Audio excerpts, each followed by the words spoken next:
মানুষ পা রেখেছে পৃথিবীর সর্বোচ্চ শৃঙ্গে। এভারেস্টের চূড়ায় উড়ছে অসংখ্য দেশের পতাকা, তবু তিব্বতের পশ্চিমে দাঁড়িয়ে থাকা এক পর্বত আজও অজেয়, কৈলাস।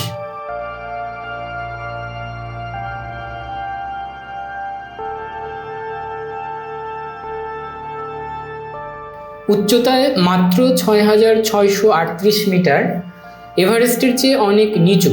তবু কেন কেউ জয় করেনি এই শৃঙ্গ? কারণ শুধু উচ্চতা নয়, কৈলাসকে ঘিরে আছে বিশ্বাস, ইতিহাস, রাজনীতি আর প্রকৃতির কঠিন বাস্তবতা। ধর্মীয় দিক থেকে কৈলাস এক অনন্য পর্বত। হিন্দু ধর্মে এটি মহাদেব শিবের আবাস, বৌদ্ধদের কাছে এটি মাউন্ট মেরুর প্রতীক, বিশ্ব ব্রহ্মাণ্ডের কেন্দ্রবিন্দু। জৈন ধর্ম মতে প্রথম তীর্থঙ্কর ঋষভনাথ এখানেই নির্বাণ লাভ করেন।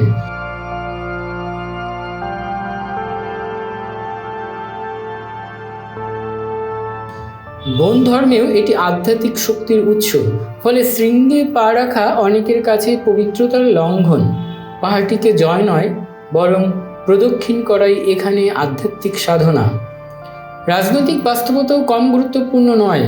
কৈলাস অবস্থিত চীনের তিব্বত স্বায়ত্তশাসিত অঞ্চলে। ২০০১ সালে চীন সরকার আনুষ্ঠানিকভাবে এই পর্বত আরোহণ নিষিদ্ধ করে। স্থানীয় ধর্মীয় অনুভূতির প্রতি সম্মান দেখাতেই নেওয়া হয় এই সিদ্ধান্ত। ফলে সরকারি অনুমতি ছাড়া শৃঙ্গ জয়ের প্রশ্নই ওঠে না।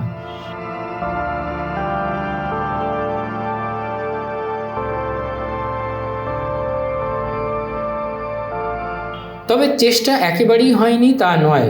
১৯২৬ সালে ব্রিটিশ অভিযাত্রী হিউ রাটলেজ উত্তর পশ্চিম দিক থেকে উঠতে চেয়েছিলেন, কিন্তু প্রতিকূল আবহাওয়া ও ধর্মীয় আপত্তিতে অভিযান থেমে যায়। ৮০ দশকে কিংবদন্তি পর্বতারোহী রাইনহোল্ড মেসনার অনুমতি পেলেও নিজেই সিদ্ধান্ত নেন উঠবেন না।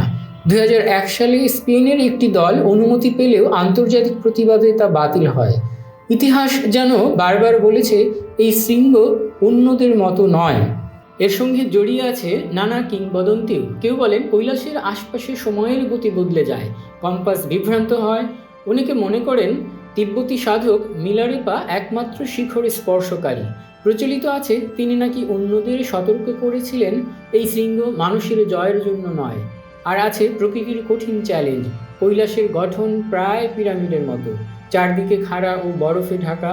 প্রযুক্তিগত দিক থেকে এটি অত্যন্ত কঠিন আরোহণ, সামান্য ভুল মানেই নিশ্চিত বিপদ। তাই প্রশ্নটা শুধু কে উঠতে পারবে তা নয়, ওঠা উচিত কিনা সেটিও বড় বিষয়।